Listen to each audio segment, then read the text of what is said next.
नमस्कार प्रेक्षक हो, अश्वघोष कलाकृतीच्या द अनकॉमन स्टोरी या कार्यक्रमाच्या 5व्या भागात मी मनाली काळे आपल्या सगळ्यांचंच मनपूर्वक स्वागत करते. प्रेक्षक हो, कला क्षेत्रात स्वतःचा वेगळा ठसा निर्माण करणारे असे जे काही कलाकार आहेत त्यांच्या प्रवासाचा आढावा आपण या कार्यक्रमातून घेणार आहोत, कारण तीच असते त्यांची अनकॉमन स्टोरी. रंगभूमी किंवा नाटक हे कोणाला आवडत नाही. म्हणजे असं म्हणतात की स्टेजवर उभं राहून चेहऱ्याला रंग लावून जेव्हा एखादा कलाकार स्पॉटलाईटच्या प्रकाशात उभा राहतो तेव्हा परतीची सगळी दारं त्याच्यासाठी बंद झालेली असतात. म्हणजे रंगभूमीचं वेड एकदा का लागलं की ते आयुष्यभर तुमचा पिछा काही सोडत नाही. तर आज आपल्या समोर असंच एक व्यक्तिमत्व आहे, असेच एक किमयागार आहे ज्यांनी स्वतःचं आयुष्य जे आहे ते नाटकाला वाहून घेतलेलं आहे. असं म्हणतात की नाटकात किमया असते, स्टेजवर एक जादू असते आणि कधी कधी कॅमेराचं तंत्रज्ञान सुद्धा ही जादू कॅप्चर करू शकत नाही.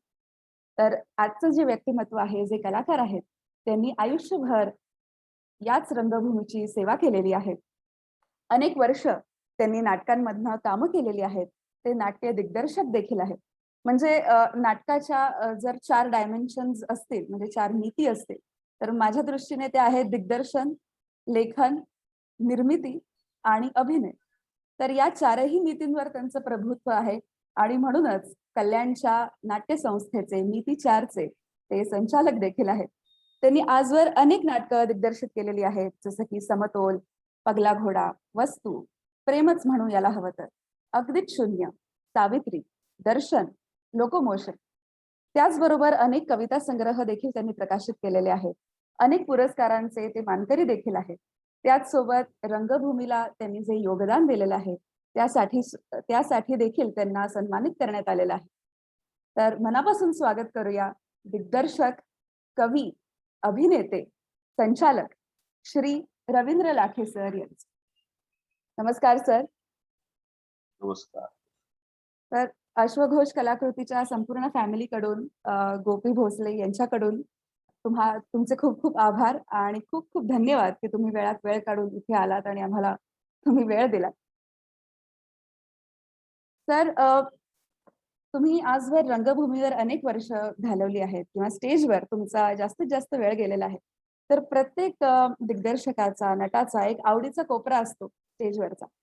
तर माझा जो आवडीचा कोपरा आहे तो म्हणजे विंगेतला कोपरा. कारण तिथून काय होतं की प्रेक्षकांची गर्दी सुद्धा दिसते आणि स्टेज मागचा जो रिकामेपणा आहे तो सुद्धा आपल्याला दिसतो. तिथून प्रेक्षकांच्या टाळ्या देखील आपल्याला ऐकू येतात आणि स्टेजवरची जी किर्र शांतता असते डायलॉग म्हणण्याच्या आधीची, ती सुद्धा आपल्याला ऐकू येते. तिथून वाहवाही सुद्धा ऐकू येत असते. त्याचबरोबर आपण ज्या चुका केलेल्या असतात, जे फंबल टाकलेले असतात, ते सुद्धा आपल्या लक्षात राहत असतात. तर म्हणजे मला ही खूप गंमत वाटायची की पडद्याच्या एका बाजूला प्रसिद्धी आहे, वाहवाही आहे, लोकांचं कौतुक आहे, तर दुसऱ्या बाजूला आहे पात्राच्या यातना किंवा नाटक रचण्यामागचे जे कष्ट, रिकामेपणा, एकटेपणा. तर असं म्हणतात की नाट्य दिग्दर्शक किंवा नाटकची निर्मिती करणारा जो व्यक्ती असतो तो नाटकाच्या निर्मितीच्या दरम्यान स्वतःला सापडतही असतो आणि स्वतःला हरवतही असतो. तर तुम्ही एक कलाकार म्हणून, एक दिग्दर्शक म्हणून स्वतःला कधी सापडलात? तुमचा प्रवास नेमका सुरू कधी झाला? आधीच्या बोलण्यात ते सेवा वगैरे शब्दाला आपण वजा करूया. नाट्यसेवा वगैरे काही मी केली नाही. मी माझ्यासाठी म्हणून नाटक करत राहिलो. आता हा क्षण कशासाठी हवा ते मला माहित नाही, पण मला एक हेनरी डेव्हिड थोरो त्याचं वाक्य आठवतंय की I have always been regretting that I was not as wise as the day I was born. कदाचित त्या माझ्या जन्मात काय थोडं शहाणपण असेल, त्या शहाणपणातला हा एक बिंदू असेल की मी पुढे नाटक करावं. असा विशिष्ट क्षण मला सांगता येत नाहीये म्हणजे अजिबात की बाबा याच्यामुळे मी ट्रिगर झालो आणि मग मी नाटकात आलो वगैरे असं काही मला सांगता येत नाही. खूप लहानपणापासून मी करतोय. आणि दुसरी गोष्ट, घरात तसं कुणी कित्येक पिढ्यांमध्ये नाटकातला माणूस नसल्यामुळे तसा काही क्षण उद्भवणं पण शक्य नव्हतं. हे माहित नाही, हे म्हणजे कसं काय तो क्षण तर मला काही सांगता येणार नाही, पण ती आवड जोपासली गेली आणि पुढे मी करत राहिलो एवढंच. त्याच्यातनं मिळणारा आनंद जो आहे, तो आनंद कुठेतरी तुमच्या जगण्याला अर्थ देतो, जगणं सुखावं करतो, म्हणून ते चालू राहील एवढंच. बरोबर. तुम्ही साइड बाय साइड तुम्ही रेल्वेतली नोकरी देखील करत होता. तर हो. ती करत असताना नाटकाकडे कसं काय तुम्ही खेचला गेलात? म्हणजे कसं काय समतोल साधलात? जॉब आवर्स आणि त्याच सोबत नाटक हे कसं केलं? नाही नाही, ती कसरतच असते ती खरी. नोकरी करून नाटक करणं, कारण आता फुल टाइम वगैरे या कन्सेप्ट आल्या आहेत, कारण खूप अव्हेन्यूज आहेत, खूप चॅनल्स आहेत, आता तर OTT प्लॅटफॉर्म्स आहेत. पण आमच्या वेळेला काय होतं, आमच्या वेळेला म्हणजे साधारणपणे 70 पासून मी राज्य नाट्य स्पर्धा वगैरे करायला लागलो. तर फक्त राज्य नाट्य स्पर्धा टू राज्य नाट्य स्पर्धा आणि गावात काही प्रयोग केले तर नोकरी करणं हे सगळेच लोक, त्यावेळेचे सगळेच लोक नोकरी करून नाटक करत होते. बरोबर. इव्हन आता काही गाजलेले नट आहेत ते पण नोकरी करूनच नाटक करत होते काही दिवस, जेव्हा त्यांना असं दिसलं की आपल्याला आता बरेच मार्ग आहेत, कारण अर्थकारण हे महत्वाचं आहे. तर मी कल्याण ते मुंबई असा प्रवास आणि 8 तास नोकरी, म्हणजे 2 तास असे 4 तास प्रवासात आणि 8 तास नोकरी, असं 12 तास हे राहून पुढे नंतर मग 3-4 तास नाटकाची रिहर्सल, मग घरी, असं माझं साधारण रुटीन होतं. ज्या ऍडजस्टमेंट्स ज्या आहेत, आता आपल्याला नाटक हे जर का प्रायोरिटीने करायचं आहे तर त्याच्यासाठी वेळ द्यायला पाहिजे, त्याच्यासाठी वेळ मिळाला पाहिजे. तर आपल्याला रेल्वे देत असलेल्या सुट्या अशा तशा न घालवता त्या साठवणं आणि आपल्याला वेळ पडेल तेव्हा वापरणं. म्हणजे मी कसं ते काय म्हणतात त्याला ऍडजस्ट करत होतो, ते अशा पद्धतीने ऍडजस्ट करत होतो. नोकरी करणं गरजेचं होतं आणि पण नाटक करणंही गरजेचं होतं. नाटक ही माझी आनंद आहे. कदाचित मी नोकरीचा सगळा दिवस संध्याकाळची वाट पाहण्यात घालवायचो.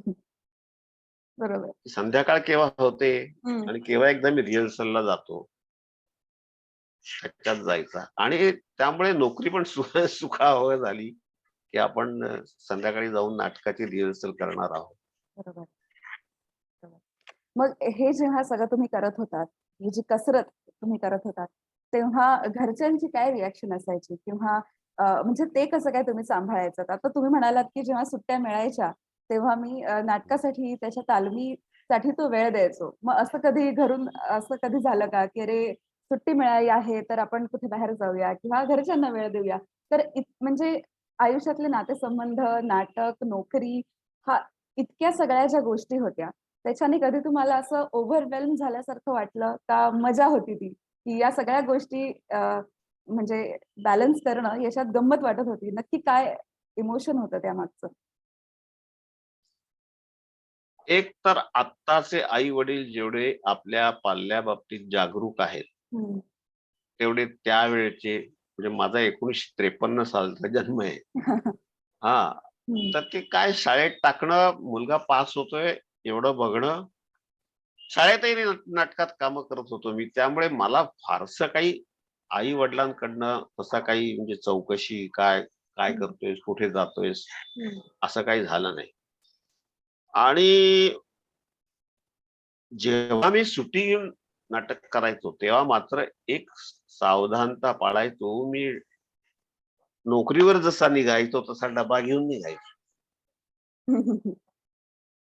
आणि मग मुलंही सगळी डबे डबे घेऊन आलेली असायची. हां. आणि मग जेवण करून संध्याकाळी नोकरीवरून जसा परत जातो तसा घरी परत जायचो. पण घरून काही तसं अडवणूक किंवा असं काही हं, झालं नाही. हे हे असं नाटक करण्याची गरज म्हणजे डबा घेऊन गेलो आणि की त्यातनं प्रश्न नको निर्माण व्हायला, एवढी सुट्टी घेतली आहे का तिकडे, म्हणजे नाटकासाठी घेतली म्हणून काही बोलणार नाही, परंतु तू तुझी सुट्टी बघ, वाचव, म्हणजे जी काय असेल. हं.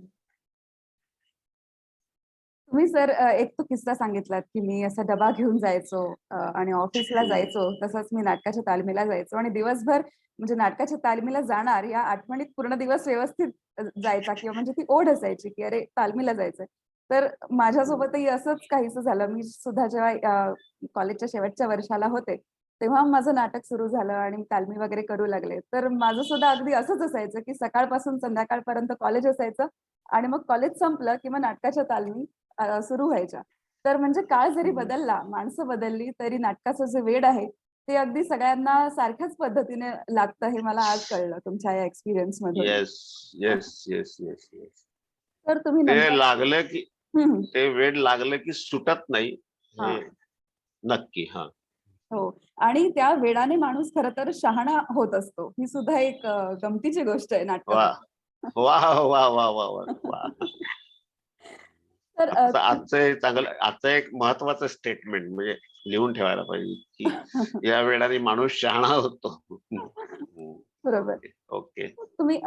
तुम्ही अभिनय केलात, त्याच्यानंतर तुम्ही दिग्दर्शन देखील करू लागलात. तुम्ही असंख्य नाटकांचं तुम्ही दिग्दर्शन केलेलं आहे.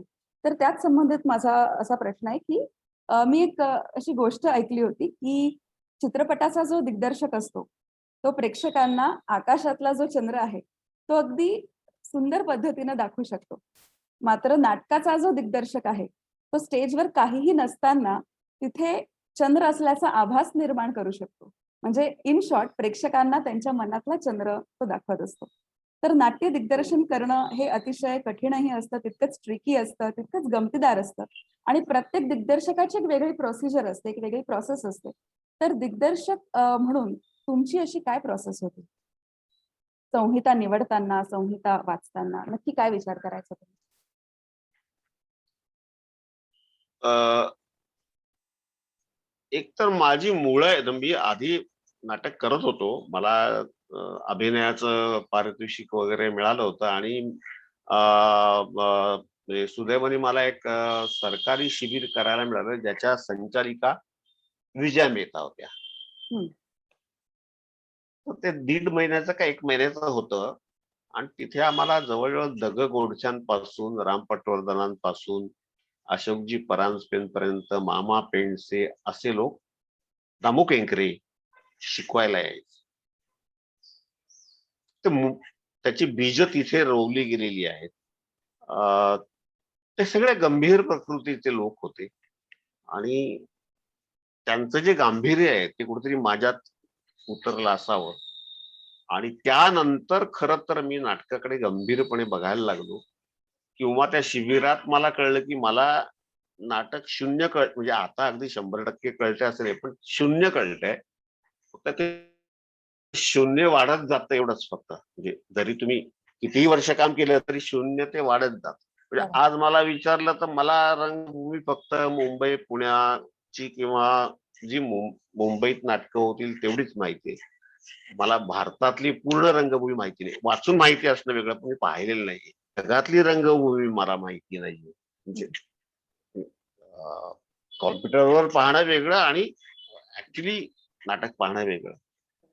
तर त्या गांभीर्यातनं एक तर मला असं लक्षात आलं की माझ्यामध्ये दिग्दर्शनाची दिग्दर्शन करण्याचा इनिशिएटिव्ह नव्हता. मला स्वतःला असं वाटायचं नाही की आपण दिग्दर्शन करावं, किंबहुना कुठल्याच बाबतीत असा इनिशिएटिव्ह नाही. माझा स्वभाव जो आहे तो प्रोसेस एन्जॉय करण्याचा आहे. कुठेही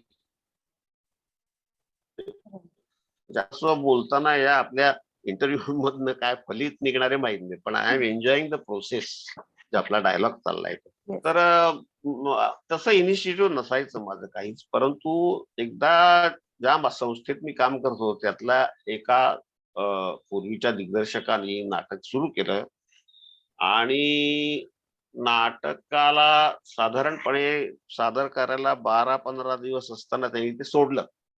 हम्म. मग आता कोणी करायचं? हम्म. तर मला एवढं वाटलं की संस्था 2 वर्ष डिबार होण्यापेक्षा आपल्याला जसे जमेल तसं ते करावं. हम्म. आणि मग ते उरलेल्या दिवसामध्ये मी ते नाटक केलं आणि तसा मी म्हणजे फुल लेंथ नाटक जे आहे त्याचा त्याच्या आधी एकांक्या दिग्दर्शित केलेल्या होत्या. परंतु तिथे सुद्धा असंच होतं की मला कोणीतरी म्हणाले अरे कर ही एकांक्या, पण मी स्वतःहून असं काही करायचं नाही. तसं हे नाटक केलं आणि त्याच्या पुढेही कधीही मला हवं म्हणून किंवा मला करायचंय म्हणून प्रत्येक नाटक नाही, पण एक नाटक मात्र मी तसं केलं की जे 40 वर्ष माझ्या डोक्यात होतं. उशी रेग्यांची सावित्री कादंबरी रंगमंचावर आपण सादर करायची, हे मात्र जे डोक्यात होतं. बाकी असं कुठलं काही अमुक नाटक करावं किंवा तर कुणीतरी मुलं म्हणजे मी माझी पहिली संस्था सोडली आणि मग एक जण आला, बोलू ना डिटेल मध्ये बोलतो जरा मी थोडस. अगदी. हा राम दौंड म्हणून जो नट आहे सध्या सिरियल मध्ये पण आहे, तो कल्याणात राहतो. तो आला, त्याला ऍक्सिडेंट वगैरे झालेला होता आणि म्हणाला की मला नाटक शिकवा. तर म्हटलं ठीक आहे, नाटक शिकवायला हरकत नाही, तुझ्याबरोबर अजून एक जण आण. मग त्याने अजून एक जण आणला आणि त्यांच्या दोघांचं मी वर्कशॉप चालू केलं. वर्कशॉप साठी मी नाटक घेतलं तेंडुलकरांचं नियतीच्या बैलाला. ते 2 पात्रीच आहे आणि बाकी मॉब आहे. एक वर्ष 1.5 वर्ष फक्त बोलणं याच्यावरतीच काम चाललेलं होतं. नंतर मग मी ते कुठे सादर करायचं वगैरे असं काही डोक्यात नव्हतं, पण आपण हे बसूया म्हणून ते नाटक बसवलं. योगायोगाने काही लोक आले, मॉब म्हणून मला मिळाले आणि नाटक ते पूर्ण बसलं. त्या दरम्यानच्या गमती जमती वेगळ्या, आपण ते मर्यादित ठेवूया. पण ते नाटक बसून झाल्यानंतर मग मला हे दोघ जण म्हणाले की मग आपण राज्य नाट्य स्पर्धेत का करू नये बसलंय तर. आणि माझा उद्देश होताच तसा की नीट चांगलं बसलेलं असेल तर आपण करू राज्य नाट्य स्पर्धेत. तर ते चांगलं बसलेलं होतं, ते राज्य नाट्य स्पर्धेत झालं. एकूण त्याला 24 बक्षिस वगैरे मिळाली सगळं मिळून, दोन्ही म्हणजे सेंटर आणि अंतिमला असं. आणि ते झालं आणि अर्थातच दोघांना मेडल्स वगैरे मिळाली. बहुतेक वेळा मेडल मिळाले की ते थोडे दिवसात डल पडतं. तसं ते कोणी नंतर मग पुन्हा मी गप्प बसलो, म्हणजे मी काही करत नव्हतो. परत मग एक जण आला, तो म्हणाला की आपण नाटक करूया, मला नाटक करायचंय आणि तू ते दिग्दर्शित करावं. मध्ये 3-4 वर्ष मी नुसताच होतो. मी तसा म्हणजे अँबिशियस नाही या बाबतीत. मग समतोल म्हणून चंपर देशपांड्यांचं केलं नाटक. समतोल नाटक जेव्हा केलं तेव्हा ते नाटक राज्य नाट्य स्पर्धेमध्ये 3रं आलं. ते 3रं का आलं वगैरे राज्य स्पर्धेच्या त्या गोष्टी काय त्याच्यात पडायला नको आपल्याला. पण ते चेतन दातारला कळलं की मी ते चंपर देशपांडेचं नाटक बसवलेलं आहे. त्याने मला फोन केला की तू आमच्या अरविंद देशपांडे स्मृती महोत्सवात ते नाटक कर. तोपर्यंत मी मुंबई पाहिलेली नव्हती, कल्याणात करायचो फक्त. हं. मग मी त्याला भेटलो आणि ठीक आहे म्हटलं. तर ते माहीमला जे म्युनिसिपल स्कूल आहे, त्या स्कूलमध्ये त्या जागेमध्ये ते नाटक करायचं होतं. आणि जेवढा चेतन दातार ज्या टोकाचा रंगकर्मी होता, तेवढा काही मी नव्हतो. कारण मी तिकडे गेलो जागा बघायला. तिथे जागा एवढीशी होती, 16चं ओपनिंग वगैरे, वगैरे, वगैरे. हं. म्हटलं चेतन कसं काय करायचं? "नाही, नाही तू कर." हं, हं. त्याने ऑर्डर दिल्यानंतर मग म्हटलं ठीक आहे त्या जागेत आपण करूया. नट लोकांना समजावलं. ते नाटक झालं आणि ते खूप गाजलं. याचं कारण काय की तिथे त्या महोत्सवाला जवळ मुंबईतलं क्रीम आलं होतं ते नाटक बघायला. त्या नाटकासाठी आपण संस्था म्हणून कुठलं नाव घ्यायचं? म्हणून मग ते मितीचार कल्याण हे नाव घेतलं आणि तिथनं मग तो मितीचार कल्याण हा प्रवास सुरू झाला. पण प्रत्येक वेळेला नाटक हे मला कोणीतरी करायला लावलं. परत एक 25 मुलं आली माझ्याकडे, की आम्हाला नाटक शिकवा. 25 ची 40 झाली, मग ती कमी झाली. असं करत करत त्यातनं दर्शन नाटक बसलं. ज्याला सगळ्या ठिकाणी म्हणजे विलासराव देशमुख फाउंडेशन पासून, झी पासून, मठापासून अनेक पारितोषिक वगैरे मिळाली. आणि त्याच्यातला प्रमुख भूमिका करणारा म्हणजे मयूर खाणगे, म्हणजे आता सध्या याच्यामध्ये करतोय तो आई कुठे काय करते मध्ये शेखर, हं. संजनाचा नवरा जो हं. आहे तो करतो, तो प्रमुख भूमिकेत होता. मग पगला घोडा झालं, त्याच्यामध्ये ललित प्रभाकर होता. वस्तू झाला, त्याच्यामध्ये ललित प्रभाकर होता. अशी पुढे मग काही मग मी नवीन मुलांकडे वगैरे द्यायला लागलो. हं. आणि असं करत करत शेवटी मी हे सावित्री नाही, शेवटी लोकोमोशन केलं. आमचे स्वप्नील चव्हाण आमच्याकडचा लेखक आहे. हं. त्याचं नाटक मी केलं नव्हतं. हं. मला करायचं होतं त्याचं नाटक. आणि मधल्या काळात मी आई आजारी असल्यामुळे काही एवढा ऍक्टिव्ह नव्हतो. हं. तर त्याच्या एकांकिका वगैरे मुलांनी केल्या होत्या. परंतु त्याचं मला काहीतरी खूप चांगलं लिहितो तो. हं. त्याचं मला लेखन करायचं होतं म्हणून ते लोकोमोशन शेवटचं नाटक केलं. मग कोरोना सुरू झाला. बरोबर. त्यामुळे आता थंड आहे. परंतु अ, अजून काही तू प्रश्न विचारले ते संहितेची निवड. हं. संहितेची निवड हा जो भाग आहे, हा मी सर्वस्वी ज्या संहितेमुळे कालचा मी आज बदलणार आहे, अशी संहिता निवडतो किंवा निवडली. बरोबर. चंप्र देशपांडे, श्याम मनोहर यांची नाटकं करण्याचं कारणच असं आहे, की त्यांच्या नाटकांमधून मला स्वतःला काहीतरी आयुष्यविषयक जीवन जाणीवा मिळतात, की ज्याच्यामुळे मी समृद्ध होतो. हं. अशीच नाटके मी फक्त केली शेवटपर्यंत. तर तशी ती संहिता मी निवडतो. हं. अ, संहिता सादर करायला कशी आहे, कशी दिसेल हे माझ्या डोक्यात नसतं. हं. किंवा इतर दिग्दर्शकांना जसं नाटक वाचल्यावर दिसतं तसं मला दिसत नसतं. ओके. प्रोसेस विचारली तर मी काहीही ठरवत नाही आदल्या दिवशी, की बाबा उद्या जाऊन हे असं बसवायचं आहे. हं. कारण त्याच्यामध्ये माणूस ब्लॉक होतो. हं.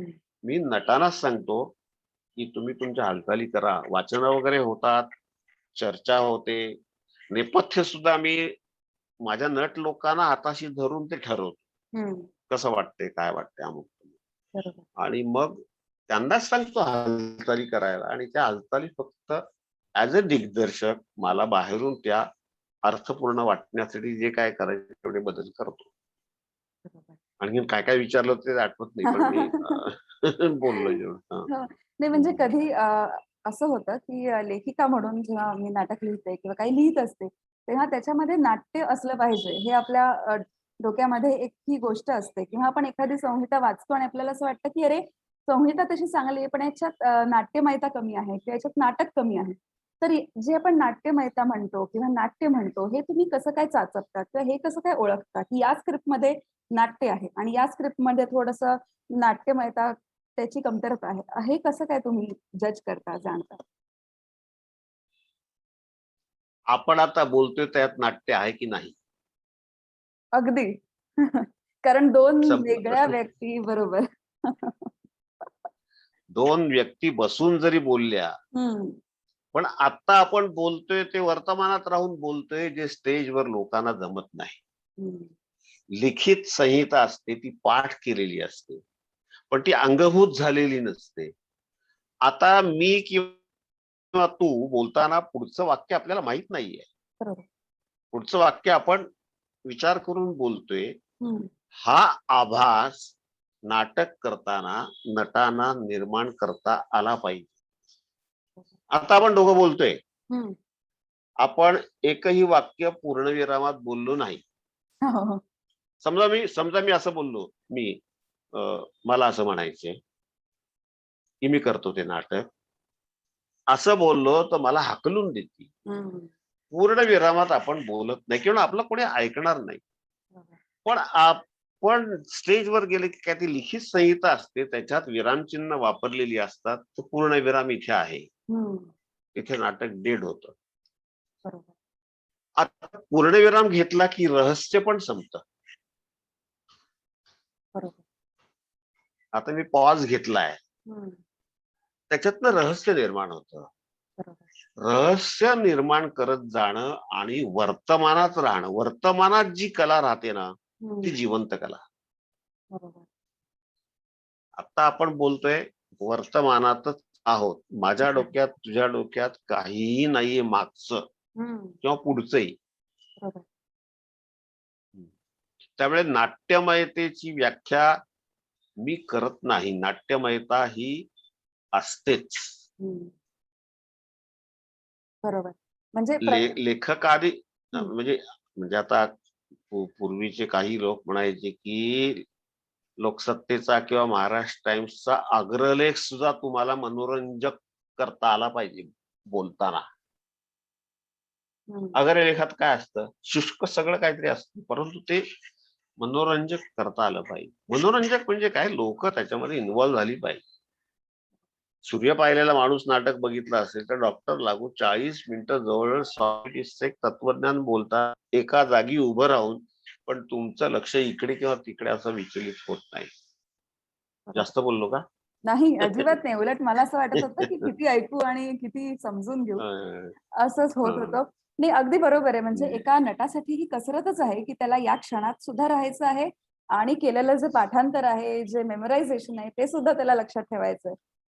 या दोन्ही आता गोष्टींची लेखक सांगड. तू हम्म. हम्म. तू लेखक आहेस म्हणून लेखक आहेस म्हणून तुला सांगतो हम्म. की एखाद्या नाटकातल्या पात्रानं मला दुःख होतंय असं वाक्य लेखकाने का टाकावं तोंडी? त्याला ऍक्टिंग करू दे ना दुःखाचं. हो, हो. अगदी, अगदी बरोबर. या चुका बऱ्याच होतात, त्या दिग्दर्शकाला कधी कधी त्या सुधाराव्या लागतात. मला आनंद होतोय, अरे तर आनंद होऊ दे ना. हम्म. दुःख होतंय, मला दुःख होते, अरे दुःख दुःख दाखवू दे त्याला. लेखकाने म्हणजे रिस्पेक्ट द वर्डलेसनेस असं एक प्रिन्सिपल मी मांडले की अगदी बरोबर. निशब्दतेचा आदर केला पाहिजे लेखकाने.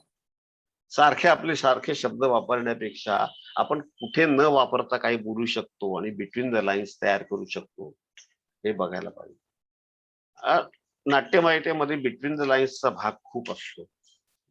बरोबर आहे. म्हणजे म्हणजे हम्म. त्यामुळे कविता जर का कळत असेल हम्म.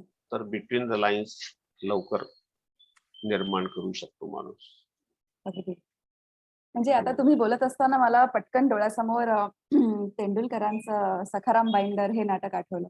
आणि म्हणजे मला विशेष करून ते नाटक याच गोष्टीसाठी खूप आवडतं, कारण बिटवीन द लाईन्स त्या नाटकात जे आहे की लक्ष्मीचं जे पात्र आहे, ती बोलताना देवाचे श्लोक आणि अगदी ती असं संस्कारी पात्र आहे, पण त्या पात्राच्या मनात काय चाललंय, that is the between the line. आणि दुसरीकडे चंपाचं जे पात्र आहे त्याचं फटकळ आहे, वाटेल ते बोलणारी, वाटेल ते करणारी ती स्त्री आहे, पण मनाने ती वाघीण आहे किंवा मनाने एकदम. हा.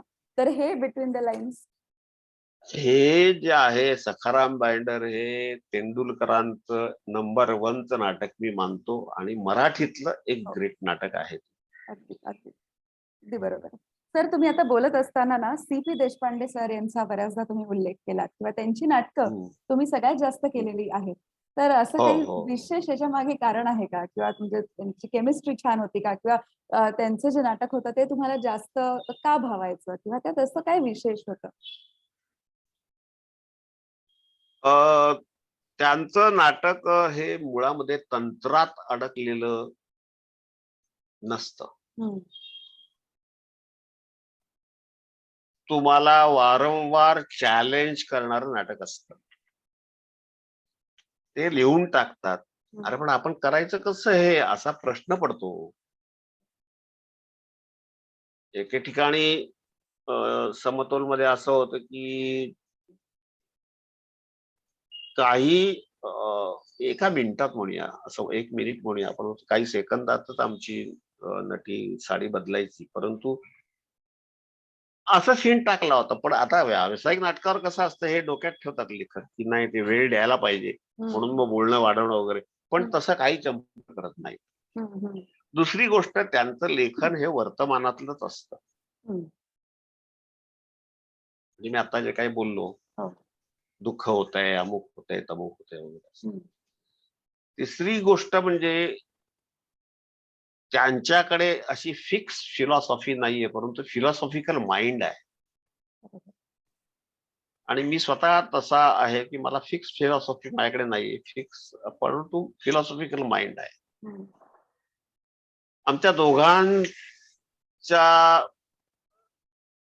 फिलॉसॉफिकल माइंड मागे जे कृष्णमूर्ती असल्यामुळे बरचसं आमचं लेखक म्हणून आणि दिग्दर्शक म्हणून सूर जुळतो.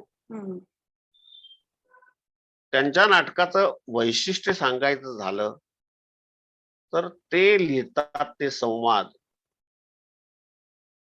त्या संवादात कितीही जड शब्द असोत, त्याच्यातला जो लाईव्हनेस आहे संवादातला, म्हणजे वाक्यातला नाही, संवादातला, 2 लोक बोलतायत त्याच्यातला, हा मला श्याम मनोहराम मध्ये फक्त आढळला. बाकी मला नाही कुठला लेखक असा आठवत आहे की तसा तो. पगला घोडा नाटक तसं चांगलं होतं, म्हणजे पगला घोडा त्या अर्थाने बादल सरकारांचं नाटक ते मला आवडलं होतं. परंतु आता जी वैशिष्ट्य बोललं की वर्तमानातच कला असते, तो वर्तमान काळच या 2 लेखकांच्या डोक्यामध्ये असतो. त्यामुळे त्यांची नाटकं मला जास्त आवडतात आणि त्यांची नाटकं मी जास्त केली. बरोबर. तर त्यानंतर सर तुम्ही अनेक तरुण लेखकांच्या सोबत पण तुम्ही कामं केलेली आहेत. तर मग तरुण लेखकांचं असं काय वैशिष्ट्य तुम्हाला जाणवलं, की किंवा आपण म्हणतो ना, की तरुण लेखकांमध्ये असा काही वेगळा गुण आहे का? किंवा त्यांच्याकडे बघून तुम्हाला आशेचा किरण दिसतो का? की आता ही जी नवी पिढी आहे लेखकांची, त्यांच्यामध्ये सुद्धा चुणूक आहे का? तर त्यांच्याबद्दल तुमचं काय मत आहे? नव्या लेखकांच्या बाबतीत? मला तर असं वाटतं की हे नवीन जे काही नावं आहेत ना, ही नवीन लोकच काहीतरी करून दाखवतील. बरोबर.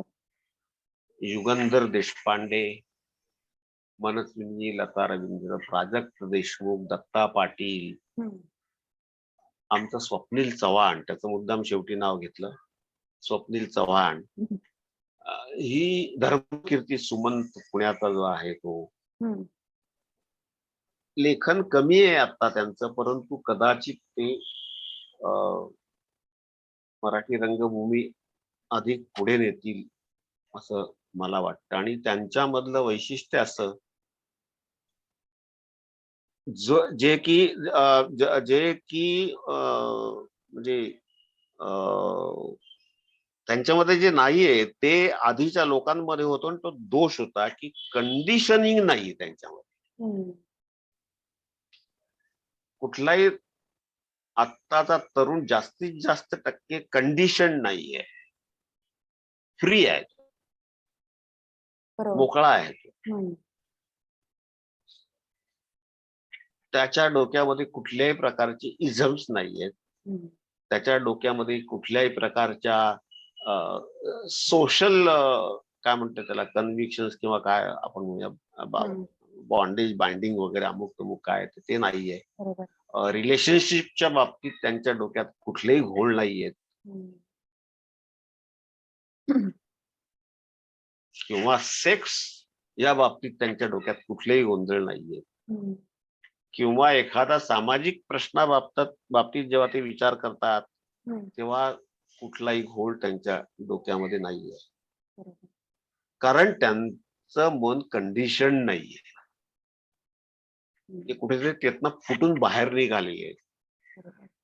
आणि तेच कदाचित नवीन आपल्याला देऊ शकतील. प्राजक्त देशमुखचं आता देव बावळी आपण नाटक बघतो. एक वेगळं नाटक, प्रोफेशनल व्यावसायिक रंगभूमीवर एवढे प्रयोग करणारं नाटक त्यांनी या वयात दिलेलं आहे आपल्याला. अगदी बरोबर. आता आपल्याला त्यामुळे अपेक्षा निर्माण होतात पुढे तो आपल्याला काय देतो काय नाही. बरोबर. ते मला पण देवबावळीमध्ये सुद्धा एक त्याचा विचार आहे तसा मागे. हा बोल. मला असं वाटतं की जे तरुण लेखक आहेत त्यांचं लिखाण खूप काळापर्यंत रेलेव्हंट राहील. म्हणजे कधी कधी येस. असं होतं की आपण लिखाण करतो आणि काही वर्षांनंतर आपल्याला जाणवतं की अरे हे तर आउटडेटेड झालंय का, म्हणजे आता समाजात असा विचारच लोक करत नाही, तर हे नाटक मी कसं काय स्टेजवर आणू किंवा कसं काय हे सुरू करू हे नाटक. पण जेव्हा आपण ओपन माइंडने जेव्हा आपण लिखाण करतो तेव्हा पुढचे अनेक वर्ष ते नाटक चालू राहू शकतं आणि I guess that is the plus point you know. Decondition mind असेल तर ते नक्कीच तसं होतं. कारण तुम्ही कशालाही बांधून घेत नाही आणि तशा प्रकारचं नाटक यापूर्वी एलकुंचवारांनी लिहिलेलं आहे. त्यांचं प्रत्येक नाटक जर का आपण बघितलं तर तसं आहे. त्यांचं कंडिशन माइंड नसलेला लेखक तो आहे. बरोबर बरोबर. म्हणजे अगदी पुन्हा तेंडुलकरांचाच विषय आला माझ्या मनात, कारण ते माझे फेवरेट लेखक आहेत. त्यामुळे त्यांची अनेक नाटकं मी वाचले. त्यांचं मित्राची गोष्ट हे जे नाटक होतं तर त्यांनी त्या काळात लिहून ठेवलेलं होतं आणि ते आजच्या काळात आता म्हणजे तेव्हा कदाचित त्यांना खूप विरोधही झाला असेल किंवा त्या काळात ते नाटक लोकांना कल्चरल शॉक वाटलं असेल, पण सध्याच्या काळात ते नाटक अतिशय लोकांना रेलेव्हंट आहे आणि त्याची प्रशंसा सुद्धा लोक करत आहेत. त्यामुळे असंच लिखाण पुढे नव्या तरुण लेखकांकडनं सुद्धा होईल अशी आपल्याला अपेक्षा आहे. तेंडुलकरांनी खूप मोठं काम आपल्या नाट्य क्षेत्रात केलं ते म्हणजे त्यांनी नव्या विचारांच्या नाटकासाठी वाट मोकळी केली. ते नसते तर पुढचे लेखक काही लिहू शकले नसते. त्यांना जुन्यांच्याच पठडीतनं नाटकं लिहावी लागली असती. बरोबर. पण त्यांनी समाजाचा असंतोष स्वीकारला, विरोध स्वीकारला, अगदी मार खाण्यापर्यंत वेळ आली ते स्वीकारलं. त्यातनं झालं काय, पुढच्यांचा फायदा झाला. बरोबर. तर आपण कलेबद्दल इतकं आपण बोलत आहोत, तर मला असं वाटतं ना की कलेच्या रूपात एक जीवच जन्म घेत असतो. म्हणजे नाटक हे एक छोटासा जीवच असतो आणि प्रत्येक प्रयोगातून ते बाळ रांगत असतं, हळूहळू ते 2 पायांवरती उभं राहतं, मग बोलू लागतं. तर जेव्हा तुम्ही मितीचार ही संस्था सुरू केलीत आणि त्यातनं वेगवेगळे प्रयोग करायला तुम्ही सुरुवात केली, तेव्हा असे अनेक प्रसंग आले असतील की जेव्हा तुम्हाला असं वाटलं असेल की अरे आजचा प्रयोग कसा करू की आजचा प्रयोग कसा होईल, किंवा खूप अडचणी आल्या असतील किंवा असं काही असे अनुभव असतील जे आजवर तुमच्या लक्षात आहेत. तर तुमच्या अनुभवांच्या पोतडीतून अशी एखादी आठवण आहे का की जी तुम्हाला शेअर करायला आवडेल? एक आठवण आहे आणि त्याचा खूप फायदा झाला. विलासराव देशमुख फाउंडेशनचं आम्हाला पारितोषिक मिळालं आणि त्यांच्यामध्ये विलासरावांसमोर नाटक करायचं होतं विजेते म्हणून. आणि आमचा प्रकाश योजनाकार होता, तो म्हणाला मला जमणार नाही. त्याला प्रकाश योजनाचं दर्शन नाटक होतं. अजून 2 लोकांना विचारलं, ते म्हणाले मला जमणार नाही. माझा स्वतःचा हात त्याच्यावरती काही एवढा हे नाहीये, साफ नाही. तर आमच्यातला एक जण आहे मकरंद धर्माधिकारी, तो म्हणाला मी काम चालवू का होईल पण मी करतो. आणि त्याने त्याचं लाइटिंग केलं. त्यानंतर तो महाराष्ट्रातल्या काही प्रमुख प्रकाश योजनाकारांपैकी एक ठरलेला आहे. क्या बात. वाह. म्हणजे आणि त्याने ऍक्टिंगही तो करायचा. आता डिसायपल मध्ये त्यांनी काम केलेलं आहे तसं. डिसायपल मध्ये, सिनेमामध्ये, बरोबर. नाटकांमधनंही कामं केली. पण तो एक फायदा झाला की आम्हाला मग कायमचा एक प्रकाश योजनाकार आमचाच माणूस तयार झाला. मग नंतर मुलं आमची सगळीच प्रकाश योजना काही पण करू शकतात. पुढची जी मुलं आहेत ना, खेळे ठोकण्यापासून, ललित तर खेळे ठोकण्यापासून सगळं करत होता. म्हणजे शिकवायची गरज नाही पडली. कमी तिथे वेळ पडली, कमी तिथे वेळ पडली तसं ते करत गेले. अरे हे करायचंय का, बघूया करून. बरोबर आहे. म्हणजे the show must go on हे जे तंत्र आहे ते आपल्या लक्षात असलं पाहिजे आणि तरच मजा आहे नाटकाची. सर तुमचं जे लेखन आहे ते खूप दांडगं आहे, त्याचबरोबर तुमचं वाचनही अतिशय दांडगं आहे. तर तुमच्याशी चर्चा करताना एक मजा यासाठी येते मला, कारण एक नॉलेजेबल व्यक्तीसोबत आपल्याला जेव्हा चर्चा करायला मिळते तेव्हा अनेक साहित्य प्रकारांबद्दल आणि लिखाणाबद्दल सुद्धा बोलायची आपल्याला संधी मिळते. तर आपण जेव्हा वैश्विक साहित्याचा विचार करतो तेव्हा आपल्या मनामध्ये सॅम्युएल बेकेट म्हणा किंवा काफका म्हणा, ऑस्कर वाईल्ड, जॉन जेने हे सगळी नावं आपल्या मनामध्ये येतच असतात. तर मला विशेष करून सॅम्युएल बेकेट हे खूप आवडतात, कारण त्यांनी खूप वेगवेगळे प्रयोग करून पाहिलेले आहेत, एक्झिस्टेन्शियलिझम, निहिलिझम. तर मलाही असं कधीतरी वाटलं की आपण मराठीत असं एखादं एकांकिका आपण लिहावी, एखादं नाटक असं लिहावं. पण तेव्हा होतं काय की आपल्याला असा प्रश्न पडतो की प्रेक्षकांना हे आवडेल का? म्हणजे प्रेक्षकांना हे रटाळ किंवा बोरिंग तर वाटणार नाही ना? कारण जो प्रेक्षक करमणुकीसाठी आलेला आहे तर त्यांना जर आपण एखादा असा प्रयोग दिला तर त्यांना तो कितपत आवडेल, नाही आवडेल. तर आपण म्हणतो ना, एक प्रायोगिक रंगभूमी आणि एक व्यावसायिक रंगभूमी याच्यामध्ये समतोल आपण कसा साधावा, किंवा एखाद्या लेखकानं, एखाद्या दिग्दर्शकानं किंवा वैयक्तिकरित्या तुमचा आवडता नाट्यप्रकार कुठला आहे? म्हणजे तुम्हाला प्रायोगिक रंगभूमी जास्त प्रिय वाटते का प्रेक्षकांचं मनोरंजन करणं ही आपली टॉपमोस्ट प्रायोरिटी असली पाहिजे असं तुम्हाला वाटतं? तुमचा काय विचार आहे याबद्दल? मला प्रायोगिक रंगभूमी आवडते.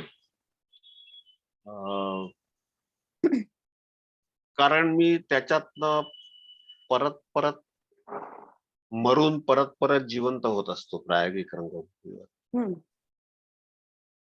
आणि पाश्चात्यांचं ची नावं घेतली जी तू, ते सगळे माझेही आवडते लेखक आहेत. प्रेक्षकांचा विचार न करता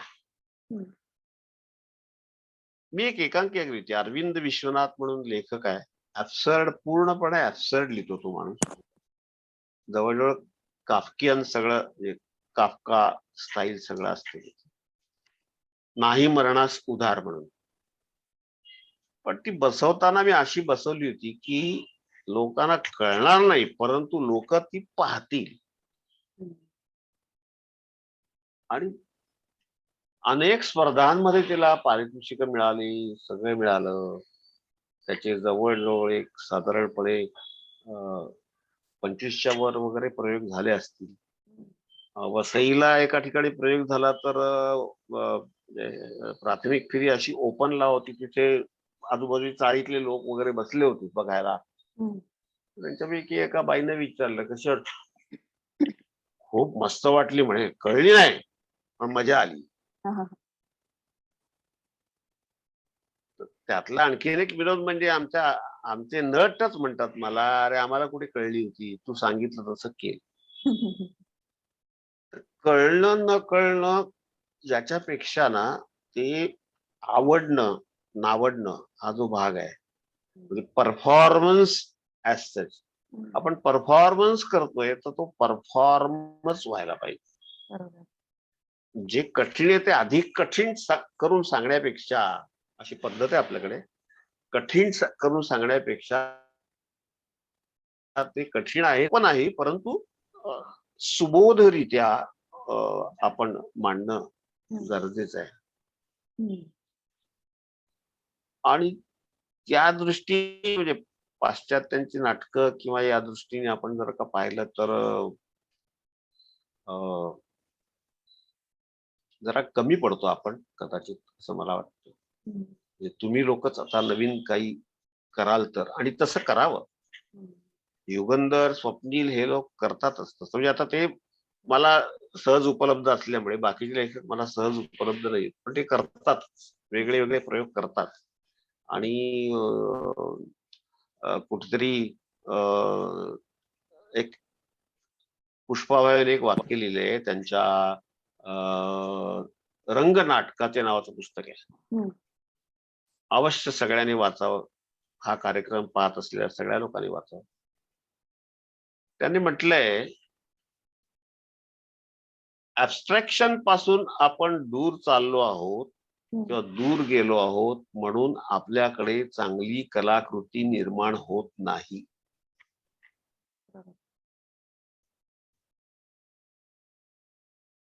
नाटकाच्या बाबतीत बाकी सगळ्या ठिकाणी ऍब्स्ट्रॅक्शन, चित्रकला काय किंवा किंवा संगीतातही काही प्रयोग वगैरे होतात, बरेचसे प्रयोग नृत्यातही होत असतील, परंतु नाटकात नाही तसे काही प्रयोग होते. म्हणजे एक लाट होती ती कृत्रिम होती, परदेशातून आलेली. 70च्या दशकात वगैरे असं काहीतरी असेल, त्यावेळेला ऍब्सर्ड नाटकं व्हायची, पण लिहिणाऱ्यालाच माहित नसायचं आपण काय लिहिलंय. अशी नाटकं त्यावेळेला व्हायची बरीचशी.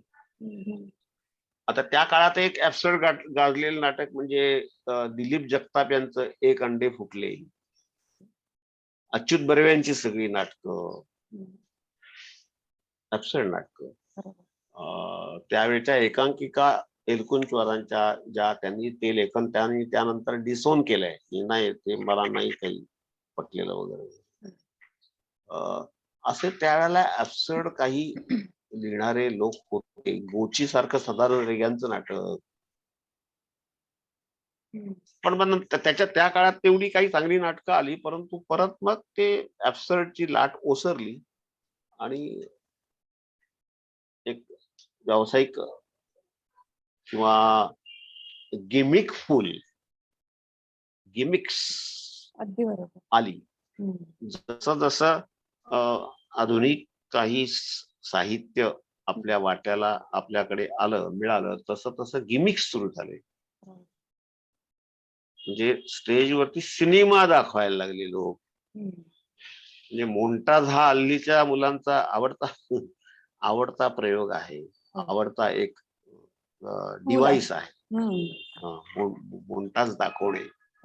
मोन्टाज म्हणजे काय, सिनेमाच आहे तो सगळा संपूर्ण. मग परफॉर्मन्स, स्पर्धा, बक्षीस याच्यात सगळं अडकलं संपूर्ण. त्याच वेळेला 2003 का 2002 का 1 काय ते झी मटा सुरू झाले. अशा काही खाजगी स्पर्धा सुरू झाल्या, चॅनल्स वाढली. यातनं झालं काय की स्पर्धा मारणे आणि चमकणे आणि पुढे जाणे याच्यातनं कंटेंट पेक्षा परफॉर्मन्स, सादरीकरण चमकदार कसं होईल, आणि चमकदार सादरीकरणाला मोठे मोठे रंगकर्मी सुद्धा भुलले, परीक्षक असून सुद्धा. दर वर्षाला जी एक सवाई एकांकिका स्पर्धा होते, त्या स्पर्धेला एक चंद्रकांत कुलकर्णी एकदा परीक्षक होते, तेव्हा ते म्हणाले की अख्ख्या स्पर्धेमध्ये नाटक, जे आम्ही केलेली एकांकिका होती ती म्हणून सांगतोय, नाटक असं फक्त एकच पाहिलं, बाकी सगळे सिनेमे होते. बरोबर. आता काय होते, कॉलेजेस जर का 1-1 लाख 2-2 लाख जर का बजेट असेल तर काय काय काही पण करतात मुलं. बरोबर. पूर्वी नेपथ्य करायला पैसे नसायचे, 500-1000 रुपयात नेपथ्य केलं जायचं. त्याच वेळेला त्या संस्थांच्या अगेन्स्ट अनेक कंपन्या, प्रीमियर ऑटोमोबाईल पासून ते बेस सारखी संस्था वगैरे जे खर्च करू शकायचे असायचे, परंतु त्यावेळेचे परीक्षकही असे होते की ज्या नेपथ्यामध्ये आर्ट आहे त्याला बक्षीस मिळायची, खर्च केलेल्या नेपथ्याला बक्षीस नाही मिळायचे. आता तसे परीक्षकच नाहीयेत. याचं कारण, तसे परीक्षक का नाहीयेत, तर त्या परीक्षकांना जेवढं मान आणि धन द्यायला पाहिजे तेवढं दिलं जात नाही. त्यामुळे कोणीही चांगले परीक्षक चांगले लोक ज्यांना त्यातलं खूप कळतं असे परीक्षक म्हणून जात नाहीत. राज्य नाट्य स्पर्धांना बरेचसे परीक्षक, मी तर म्हणतो बाय बर्थ परीक्षक असतात ते असतात. जन्मच त्यांचा परीक्षक होण्यासाठी असे लोक असतात. तर म्हणजे तुम्ही जे म्हणालात ते मला अगदी पटलंय. कारण आपण म्हणतो ना, की नाटक हा प्रयोग असतो. तर तो प्रयोगासारखाच झाला पाहिजे. म्हणजे त्याच्यात थोडीशी रिस्क टेकिंग फॅक्टर हा असलाच पाहिजे. त्यामुळे स्पर्धामध्ये काय होतं स्पर्धेमध्ये, की बऱ्याचदा लोक रिस्क घेत नाहीत किंवा जे एक ठरलेला जो फॉर्म्युला आहे, की असं आपण केलं तर बक्षीस हा, पत्र आहे. येस, तर याचा विचार येस, करतात. So we need to break that yes, असं तुमचं म्हणणं आहे. Yes, yes. आणि आणि आणि प्रत्येकाचा फॉर्म्युला वेगळा पण असू शकतो. हम्म. पण कुठलंही नाटक त्यांचं बघा, त्याच्यामध्येच ते बसवलेलं असतं. बरोबर. म्हणजे आपल्याला आणि आपले परीक्षकही तेवढे जागरूक नसतात. त्यांनी त्याच दिग्दर्शकाचं गेल्या वर्षी नाटक बघितलेलं असतं. परत तो बघतो, तरी त्याला वाटतं की नाही द्यावं बक्षीस. स्पर्धा या गोष्टीला अर्थच नाही. सगळ्या स्पर्धा बंद केल्या तर किती लोक नाटक करतील? एकही स्पर्धा होणार नाही. राज्य नाट्य नाही, कुठलीही होणार नाही, तर किती लोक नाटक लिहितील आणि किती लोक नाटक करतील हे बघायला पाहिजे. म्हणजे आपल्याला प्रत्येक आपल्या नाटकाचं एक वेगळी प्रोसेस निर्माण करणं गरजेचं आहे. आणि त्या प्रोसेसचा ज्या दिवशी फॉर्म्युला होईल त्या दिवशी तो फॉर्म्युला जो आहे तो आपल्याला सोडून द्यायचा आहे, मोडून द्यायचा आहे आणि मोडायला पाहिजे, नवीन प्रोसेस मोडायला आपल्याला पाहिजे, स्टार्ट करायची आहे. अगदी बरोबर. मोडायला अगदी बरोबर सर. ऑल्सो तुम्ही ऍब्झर्डिझम बद्दल जे बोललात तेही मला खूप पटलंय. म्हणजे तुम्ही म्हणालात की ऍब्झर्डिझमने माणसाची ग्रोथ होते. तर हे अगदी करेक्ट आहे. कारण आता उदाहरणच द्यायचं हे झालं तर वेटिंग फॉर गोदो हे जे नाटक आहे ते नाटक पाहताना प्रत्येकाचा गोदो वेगळा असतो. म्हणजे प्रत्येक जण त्या नाटकातनं स्वतःचा एक अर्थ काढत असतो, की मला वाटतं की गोदो असा आहे, मला वाटतं तो असा आहे. त्यामुळे प्रत्येक प्रेक्षक जो असतो त्याच्या मनाची चालना होत राहते, तो विचार करत राहतो. त्यामुळे अगदी तुमचं म्हणणं खूप बरोबर आहे, की ऍब्झर्डिझम पाहिजे. Life is absurd. हा, आहेच ना, प्रश्न. अगदी बरोबर सर. सर आपण तुमच्या दिग्दर्शनाबद्दल खूप बोललो, तुमच्या प्रवासाबद्दल आपण बोललो. त्याच सोबत तुम्ही कवी देखील आहात. तुम्ही अनेक कविता संग्रह तुमचे प्रकाशित झालेले आहेत. त्याचबरोबर तुम्ही नाटक एक मुक्त चिंतन नावाचं एक वैचारिक पुस्तक सुद्धा प्रकाशित केलेलं आहे. तुमचे कविता संग्रह म्हणजे जिव्हार, त्यानंतर संपर्क क्षेत्राच्या बाहेर, जिवे लागणीच्या कविता, रिलया, असे अनेक अनेक तुमचे जे कविता संग्रह आहेत ते तुम्ही प्रकाशित केलेले आहेत. तर असं म्हणतात की लेखनाने ना यातना होत असतात माणसाला, की म्हणजे लेखन करणं हे काही खूप सोपी गोष्ट नाहीये. मात्र तुमच्या बाबतीत तुमचे हे जे कविता संग्रह आहेत हे एका पाठोपाठ एक तुम्ही प्रकाशित केलेले आहेत किंवा एका कंटिन्यू बेसिसवर तुमचं लिखाण सुरू आहे. तर या ज्या यातना आहेत त्या कशा काय तुम्ही सहन केल्यात किंवा हे लेखन जे आहे ते कसं काय तुम्ही चालू ठेवलं? स्फूर्ती कुठून मिळाली? ते पण काही सांगता येणार नाही स्फूर्ती कुठून मिळाली. परंतु 1984 साली माझा जिव्हार संग्रह प्रसिद्ध झाला आणि त्याच्यानंतर एक साधारणपणे 5-6 वर्षांनी 5 वर्षांनीच मी नाटकात अडकलो. मग नाटकात माझ्या जवळजवळ 8 अधिक म्हणजे 12 तास नोकरी आणि 4 तास 16 तास जायला लागले. तर माझ्याकडनं लिखाण नाही व्हायचं. मी नोंदी करून ठेवायचो काही सुचलेल्या. त्यानंतर 35 वर्षांनी माझे 2 संग्रह निघाले. संपर्क क्षेत्राच्या बाहेर आणि अवस्थांतराच्या कविता, नंतर एक जिवे लागणीच्या कविता, असे संग्रह निघाले. जिव्हारची दुसरी आवृत्ती आली. लेखन ही गोष्ट यातना आहे का? यातना नाहीये, पण एक काय म्हणूया जीवावर येणारी जोखीम म्हणतो ना तशी आहे. एक एक शब्द जो असतो तो तुमचा जीव घेतो. त्यासाठी रक्त द्यावं लागतं तेवढं. लेखनामध्ये एक तर असं पाहिजे, अनुभवापेक्षा अनुभूतीला जास्त महत्व द्यायला पाहिजे. वा. हम्म. अनुभव हा तात्पुरता असतो आणि अनुभूतीच्याही पुढे अनुभूतीचा कंद जशा तसा ठेवला पाहिजे आपण. आता हे होतं कसं की अं, एक प्रिन्सिपल आहे जे मी पाळतो, की जे कृष्णमूर्तींचं म्हणणं आहे, डोंट ट्राय टू बिकम. नाटकातही ते पाळतो मी. Don't try to become, just be. कवी होण्याचा प्रयत्न करणे चुकीचं आहे. कवी असायला पाहिजे आपण. कवी असायला पाहिजे तर आपण तसं जगायला पाहिजे. देवाला फुलं वाहतो, झेंडूचा असेल आणखीन कुठला असेल, असं मनात येत नाही ही फुलं येतात कुठून. हम्म. तो जो मागोवा असतो तो मनाने तरी घेता आला पाहिजे आपल्याला. प्रत्यक्षात आपण तसा घेता येणार, परंतु ते आपलं ते भान आपल्याला पाहिजे. हम्म. पण मी काय करतो, मी ते मटेरियल म्हणून कवितेत वापरतो.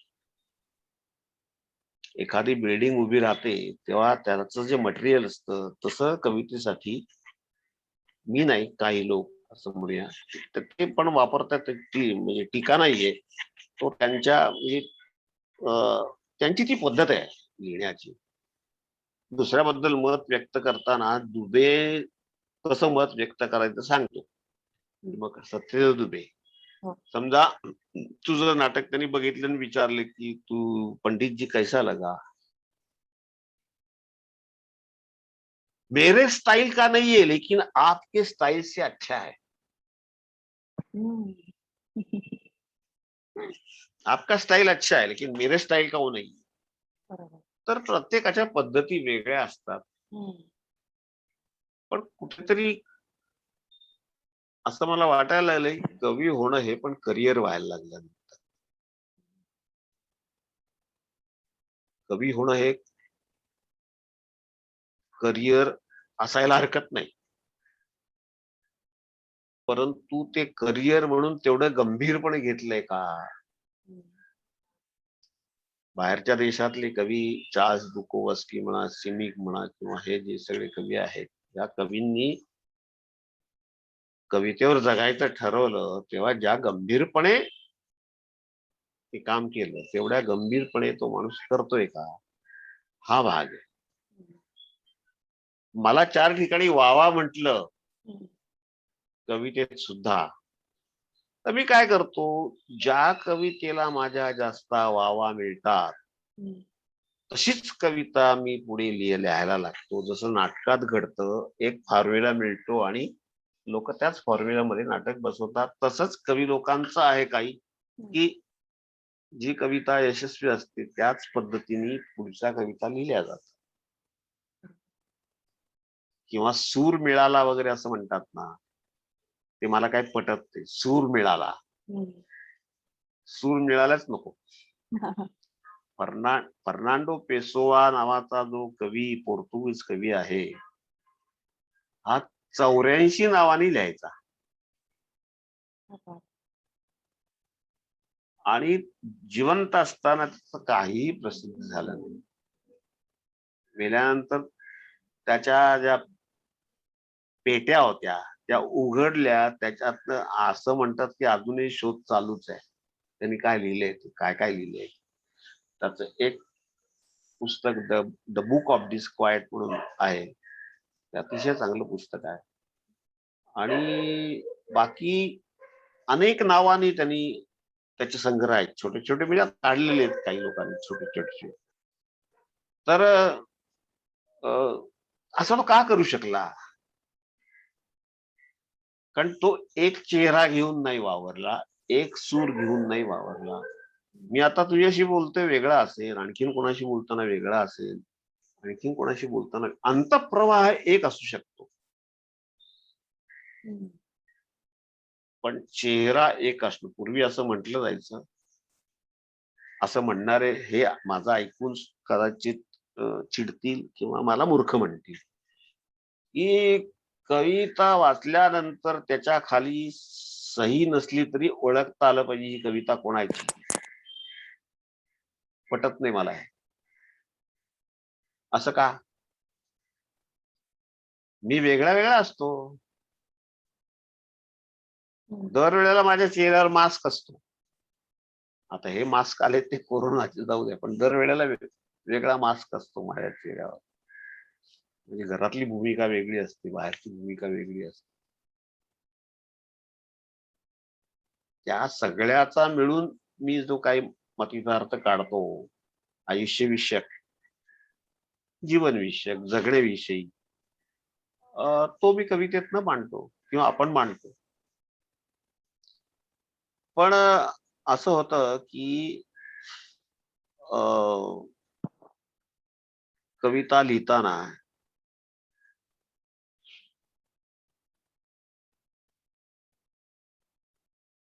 तुम्हाला स्वतःशी प्रामाणिक राहणं जमतंय की नाही जमत हेही कळत नाही. त्याच्यासाठी सावध राहावं लागतं. मी एक शब्द वापरतो आहे, तो शब्द माझ्या प्रामाणिकपणातनं आलाय का?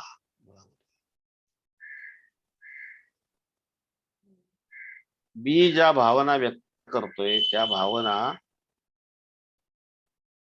त्याच्याशी मी प्रामाणिक आहे का? हा पुढे पुढे विसरला जातो. आणि काही प्रामाणिक लोक आहेत ते हे आपल्याला जमत नाही करून कविता लिहिणं सोडतात आणि कथा लिहायला सुरुवात करतात. याचं कारण असं आहे की कथेमध्ये तुम्हाला एक बाह्य वास्तव घेऊन कथा लिहितायत.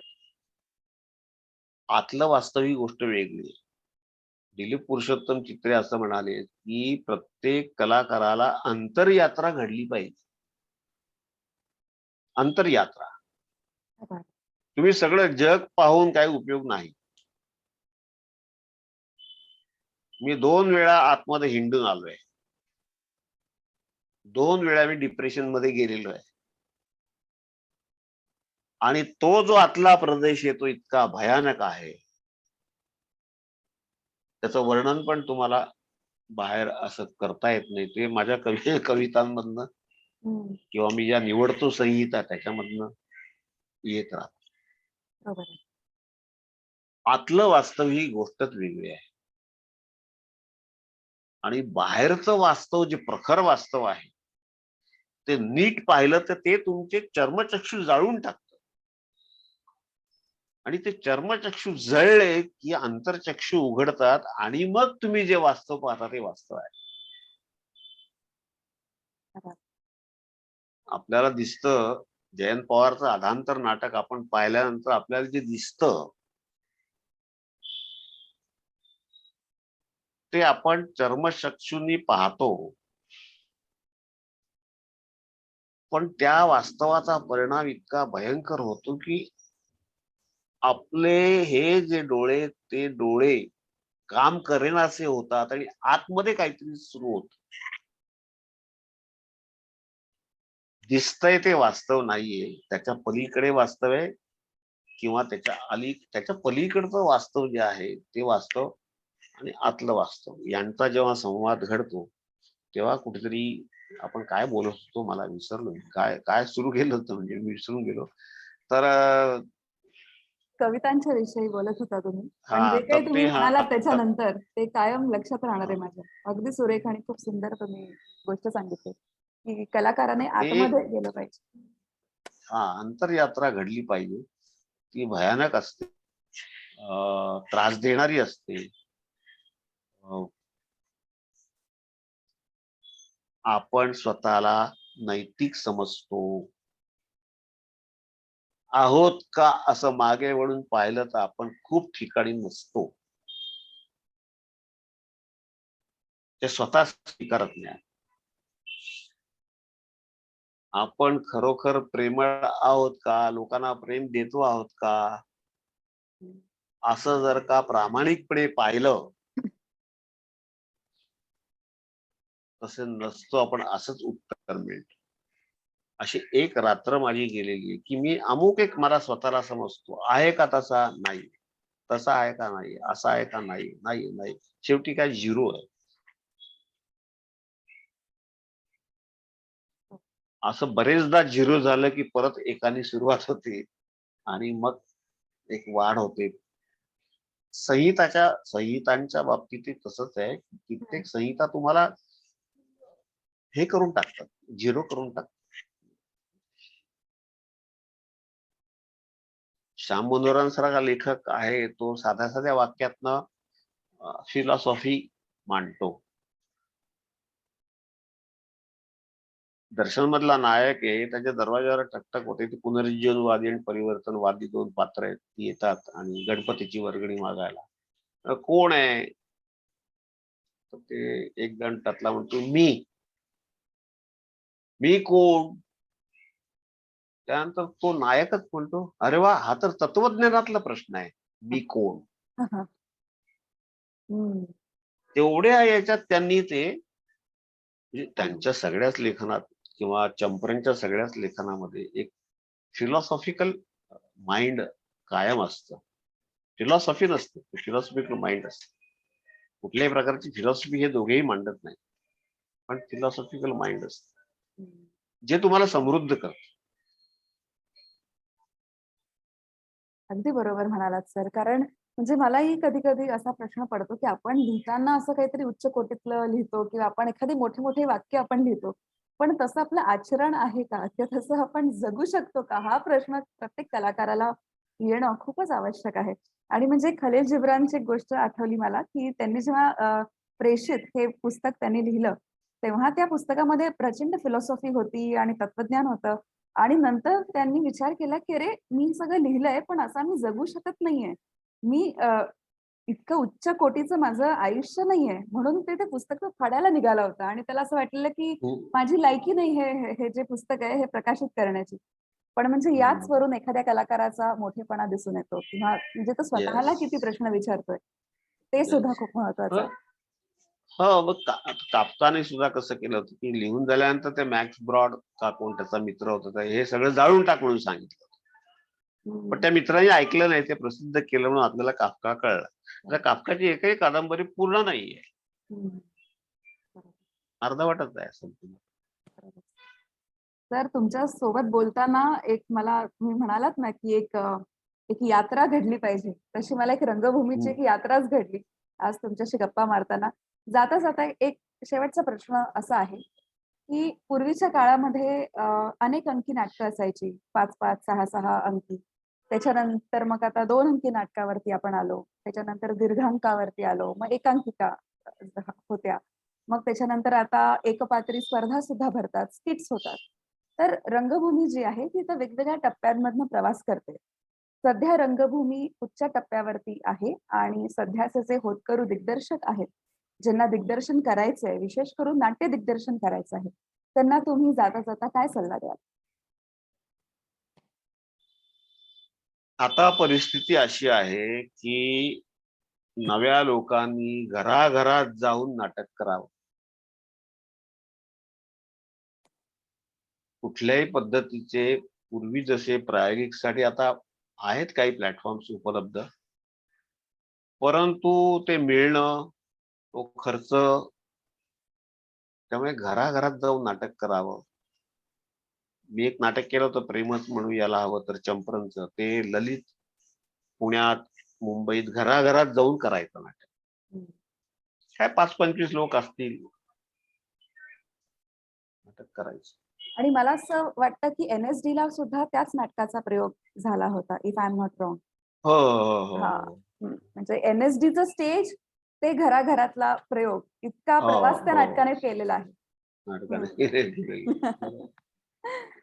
बरोबर. आता रवी मिश्रा नावाचे जे आहेत अस्तित्व मुंबई त्यांची जी संस्था आहे, विषय देऊन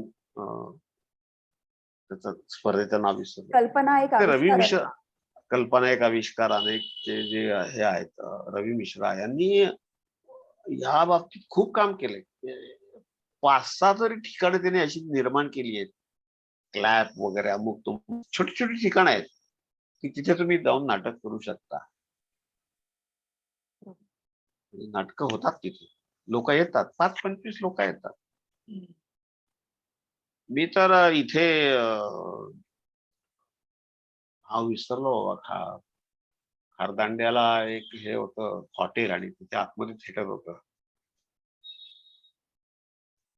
एका प्रेक्षकासमोर मी नाटक केलेलं आहे. ते आम्ही निघालो होतो सगळं आवरून, तर एक मुलगी बसली होती. म्हटलं हॉटेलमध्ये आले, म्हटलं काय, नाटक बघायला आले. म्हटलं अगं ते असं का, म्हटलं संध्याकाळी क्लॅपला आहे मालाडला तिकडे. नाही म्हणे मी हॉस्टेलला राहते, संध्याकाळी मला सोडणार नाही. म्हटलं बस, केलं नाटक. सावित्रीचा प्रयोग केला, सावित्रीचा. म्हणजे सर म्हणतो ना आपण की कला जी आहे, कलेचं ध्येय काय, तर ज्ञान मिळवणं नाही, नुसतं करमणूक करणं नाही, तर जगणं हे त्याचं ध्येय असलं पाहिजे. आणि हे आत्ताच्या एक्सपिरियन्स मधनं तुम्ही प्रूव्ह केलं की जगता जगता नाटक तुम्ही परफॉर्म केलं त्या व्यक्तीसमोर. Enjoy the process. Process enjoy केली तर रिझल्टचं काय आपल्याला पडलेलं नाही. प्रोसेस एन्जॉय करायची. रिझल्ट डोक्यात ठेवून जर का काही केलं तर निराश होऊ शकता. अपयश, यशाची भाषा तुमच्या तोंडात येऊ शकते. यश मिळालं, नाही मिळालं, अपयश आलं, या गोष्टी प्रोसेस एन्जॉय केल्यावर राहत नाही. मजा आली पाहिजे. जे काही करतात त्यात मजा आली पाहिजे तुम्हाला. बरोबर. तर आजच्या आपल्या गप्पा ज्या आहेत त्या खूप रंगल्या. आपण खूप वेगवेगळ्या विषयांवरती जाऊन आलो. खूप आपण चर्चा केली. खूप इंटेलेक्च्युअल गोष्टींवर सुद्धा आपण तात्विक चिंतन सुद्धा आपलं झालं. तुमच्या बाबतीत म्हणायचं ना सर, तर मला असं वाटलं की तुम्ही मगाशी म्हणालेलात की मी स्वतःहून असे खूप प्रयत्न नाही केले. लोक माझ्याकडे यायची किंवा जे लोक माझ्याकडे यायचे त्यांना मी मदत करायचो. तर मला असं वाटतं सर की कस्तुरीचा जो सुगंध असतो तो आपणहून इतरांकडे नाही जात. लोकच कस्तुरीच्या शोधामध्ये तिथपर्यंत येतात. तसंच तुमच्या बाबतीत आय गेस झालेलं आहे की लोकच तुमच्या शोधामध्ये आणि तुमच्या टॅलेंटच्या शोधात तुमच्यापर्यंत आली आजवर. आणि तुमच्यासारख्या व्यक्तिमत्वाशी आज आम्हाला चर्चा करायला मिळाली. आपल्या या गप्पा खूप रंगल्या, कॉन्व्हर्सेशन आपण केलं त्याबद्दल सर खूप खूप आभार. धन्यवाद आणि स्टे सेफ. मला जरा म्हणजे आपल्या गप्पा म्हणजे खूप मनातलं काही जे बोलायचं होतं ते राहून गेलंय खरं तर. पण जाता जाता मी माझं फक्त पुस्तक लोकांना दाखवतो. नक्की नक्की. हे माझं पुस्तक आहे आणि ज्यांना आहे नाटकात रस, इंटरेस्ट, त्यांनी हे वाचावं असं मी एक विनंती करेन. हे नक्की वाचावं आणि मला कळवावं कसं वाटतं. सगळ्यात पहिली वाचक या पुस्तकाची मीच असेल, कारण मलाही इंटरेस्ट आहे वाचनामध्ये आणि मी नक्की वाचन हे पुस्तक. आणि सर आपण तुमच्या या ज्या मुलाखतीचा पार्ट 2 सुद्धा आपण करूया. त्यामुळे तिथे तुम्हाला आणखीन तुमच्या मनातल्या ज्या गोष्टी आहेत किंवा अजून तुम्हाला जर काही तुम्हाला बोलायचं असेल तर तुम्ही डेफिनेटली यू कॅन स्पीक. आपण याचा पार्ट 2 मला चालेल. पार्ट 2 हा आपण